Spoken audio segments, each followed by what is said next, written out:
Does the rabbi have any comments regarding the North Korean crisis? The current crisis with the North Korean regime is in fact not something new. It is not something that can be viewed separately in isolation from other major issues and historical events of the last few generations, because the essential question here is the confronting of evil.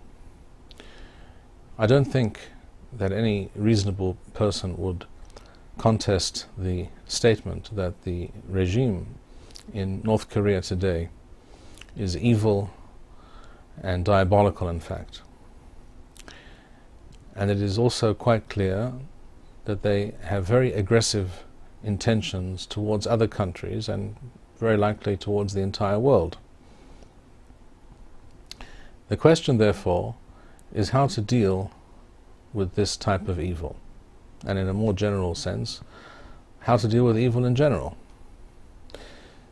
The Jewish perspective, the Torah perspective, is that evil must be confronted. Evil cannot and must not be appeased. One would, in fact, have thought that by now, with humanity's experience of dealing or not dealing in time with Hitler, for example, one would have thought that everyone would have understood by now that such forms, such manifestations of evil must be dealt with as soon as they appear. And the longer that good people, people with positive intentions, people with a moral sensibility, people who are truly peace-loving and seekers of good, the longer such people wait to act, the more tragic and disastrous will the results be. It is clear, for example, in the case of Hitler and his regime, that had they been confronted forcefully in the mid-30s, then the Second World War and everything that flowed from it, with all its ramifications, with all its immense loss of life and destruction, all of that, or the vast majority of that, would have been avoided. Again, no reasonable person today would deny such a thing.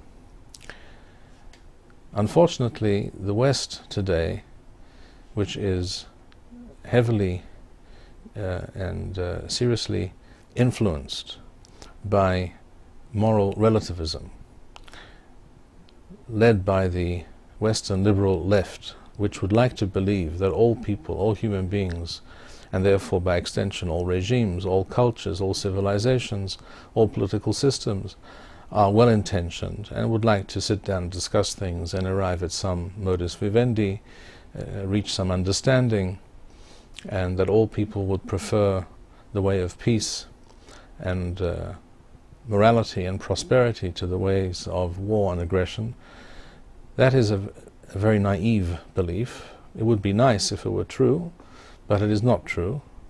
A mature, reasonable person knows that this is not the case. The Western world likes to fool itself very often with regards to evil regimes. This is true of North Korea, this is true of Iran, this is true of the essential nature and aspirations of Islam. Some people would add the word radical Islam, but in fact we know that radical Islam only exists because it is widely supported, at least tacitly, by the Muslim masses. The West likes to fool itself regarding such things, and this is why the West also likes to try to force Israel, for example, to negotiate with people, with organizations, with a civilization that is bent on its destruction. It is the same kind of moral relativism and also moral blindness that leads to, that has led in fact to successive American administrations and in fact also Israeli administrations and the entire Western world to constantly procrastinate and delay doing anything about the evil which is raising its head for all to see today. From a Jewish Torah perspective, the moral imperative for good people is to confront evil, and where it cannot be subdued by other means, to destroy it.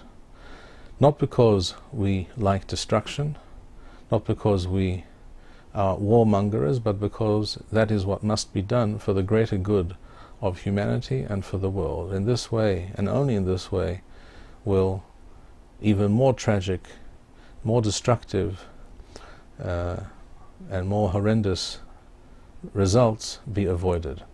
This is the message that we all need to take to heart, and procrastination, we must understand, is not an option. The only true option is to confront the evil and do that which has to be done sooner rather than later. Thank you, Rabbi Bar-Hayim.